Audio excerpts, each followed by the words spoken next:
আসসালামু আলাইকুম। টাকা কি শুধু সংখ্যা নাকি দেওয়ালে পিঠ ঠেকে যাওয়া মানুষের শেষ বয়সে বেঁচে থাকার একমাত্র লাইফলাইন? বর্তমান বাজারের ঊর্ধ্বগতির এই আগুন সময়ে অবসরপ্রাপ্ত এবং কর্মরত সরকারি কর্মকর্তা কর্মচারীদের জন্য নতুন পেনশন গেজেট নিয়ে এবার কী বার্তা দিচ্ছে অর্থ মন্ত্রণালয়?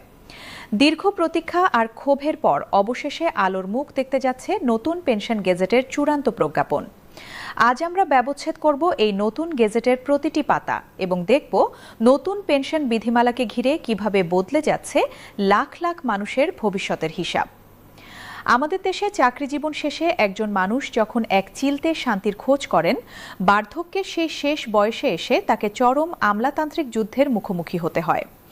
নিজের জমানো পেনশনের টাকা তুলতেও বছরের পর বছর সরকারি ফাইলের পেছনে টেবিলে টেবিলে ঘোরার গল্প আমাদের সবার চেনা। এই চিরচেনা ভোগান্তিকে চিরতরে দাফন করতেই মূলত তৈরি করা হয়েছে নতুন পেনশন গেজেট। সরকারের উচ্চ পর্যায় থেকে সবুজ সংকেত পাওয়ার পর এই নতুন গেজেটে এমন কিছু আইনি ধারা ও প্রযুক্তিগত পরিবর্তন যুক্ত করা হয়েছে যা আগে কখনো ভাবা যায়নি। এই নতুন গেজেট প্রকাশের মূল উদ্দেশ্যই হল অবসরপ্রাপ্ত একজন নাগরিক যেন চাকরি ছাড়ার পর একটি দিনও ভাতার জন্য আর্থিক সংকটে না পড়েন। নতুন প্রজ্ঞাপন অনুযায়ী এখন থেকে কোনো কর্মচারী অবসরে যাওয়ার সাথে সাথে তার সার্ভিস বুকের সমস্ত তথ্যাদি স্বয়ংক্রিয়ভাবে কেন্দ্রীয় অনলাইন ডাটাবেজে চলে যাবে। আগে যেখানে এলপিআর বা পিআরএলে যাওয়ার পর মাসের পর মাস হিসাব রক্ষণ অফিসে ধরনা দিতে হতো, সেই পুরো অ্যানালগ সিস্টেমকে এই গ্যাজেটের মাধ্যমে সম্পূর্ণ ডিজিটাল বা পেপারলেস করা হয়েছে। নতুন নিয়মে ই পেনশন সিস্টেমের মাধ্যমে অবসরের মাত্র ৩ মাসের মধ্যে স্বয়ংক্রিয়ভাবে গ্র্যাচুইটি এবং পেনশনের টাকা সরাসরি ব্যাংক অ্যাকাউন্টে চলে যাবে। এখন থেকে কোনো কর্মকর্তা বা কর্মচারী সই করার জন্য ফাইল আটকে রাখার প্রমাণ মিললে সংশ্লিষ্ট দপ্তরের কর্মকর্তাদের বিরুদ্ধে বিভাগীয় শাস্তিমূলক ব্যবস্থার কঠোর নিয়ম যুক্ত করা হয়েছে এই গ্যাজেটে। নতুন পেনশন গ্যাজেট অনুযায়ী পেনশনারদের আয় এবং বয়স ভেদে এক যুগান্তকারী পরিবর্তন আনা হচ্ছে। বিশেষ করে কম পেনশন পাওয়া অবসরপ্রাপ্তদের ক্ষেত্রে পেনশন সর্বোচ্চ ১০০% পর্যন্ত বাড়ানোর বিষয়টি বিবেচনায় রাখা হয়েছে। যারা বর্তমানে মাসে ২০,০০০ টাকার কম পেনশন পান, নতুন গেজেট সম্পূর্ণরূপে বাস্তবায়িত হলে তাদের পেনশন এক ধাক্কায় প্রায় দ্বিগুণ হয়ে যাবে।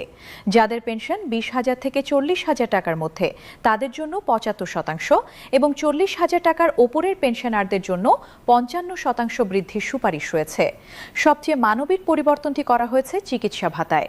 দীর্ঘদিনের প্রবীণদের দাবি মেনে নিয়ে ৭৫ বছরের বেশি বয়সী পেনশনারদের জন্য মাসিক চিকিৎসা ভাতা ১০,০০০ টাকা করার প্রস্তাব করা হয়েছে। অন্যদিকে ৫৫ থেকে ৭৪ বছর বয়সীদের জন্য ৮,০০০ টাকা এবং ৫৫ বছরের নিচে যাদের বয়স তাদের জন্য ৫,০০০ টাকা চিকিৎসা ভাতার কথা বলা হয়েছে। ওষুধ ও চিকিৎসার খরচ আকাশ ছোঁয়া হওয়ার এই সময়ে এই সিদ্ধান্ত প্রবীণদের বড় ধরনের স্বস্তি দেবে। সবচেয়ে বড় মানবিক পরিবর্তনটি করা হয়েছে পারিবারিক পেনশনের ক্ষেত্রে।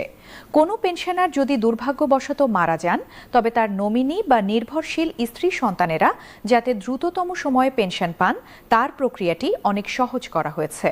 কোনো মূল পেনশনার নিখোঁজ হলে বা মৃত্যুবরণ করলে তার বিধবা স্ত্রী বা অক্ষম সন্তান যেন সর্বোচ্চ ১ মাসের মধ্যে পারিবারিক পেনশনের অধিকার পান। তার জন্য শুধু অনলাইন সাকসেশন সার্টিফিকেট এবং জাতীয় পরিচয়পত্রের ডিজিটাল ভেরিফিকেশনকে চূড়ান্ত আইনি বৈধতা দেওয়া হয়েছে। এর জন্য আর কোনো বাড়তি ওয়ারিশ কাগজে প্রমাণ বা মাঠ পর্যায়ের দীর্ঘ তদন্তের প্রয়োজন হবে না। তবে সরকারি খাতের এই বিশাল সংস্কারের পাশাপাশি দেশের সাধারণ মানুষের জন্য সমান গুরুত্ব দিয়ে সাজানো হয়েছে জাতীয় পেনশন কর্তৃপক্ষের অনলাইন উইন্ডো। সরকারি কোষাগারে চাপ কমাতে সরকার সাধারণ নাগরিকদের সর্বজনীন পেনশন ব্যবস্থার প্রতি আগ্রহী করতে নতুন কিছু কর সুবিধা বা ট্যাক্স এক্সেমশন পলিসি এই গেজেটের সাথে জুড়ে দিয়েছে। আপনি যদি দেশের একজন সাধারণ করদাতা হন এবং প্রতি মাসে এই পেনশন স্কিমে একটি নির্দিষ্ট পরিমাণ টাকা জমা করেন, তবে বছর শেষে আপনার মোট আয়ের ওপর একটি বড় অঙ্কের কর রেয়াত পাবেন।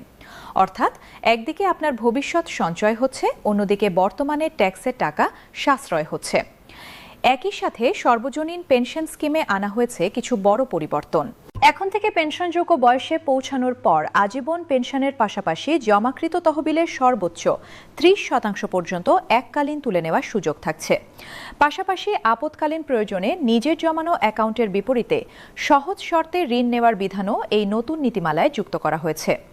এই দ্বিমুখী সুবিধার কারণে দেশের যুব সমাজ, বিশেষ করে তরুণ উদ্যোক্তা, ফ্রিল্যান্সার এবং বেসরকারি চাকরিজীবীদের মাঝে এই ব্যবস্থার গ্রহণযোগ্যতা অনেক বেড়ে গেছে।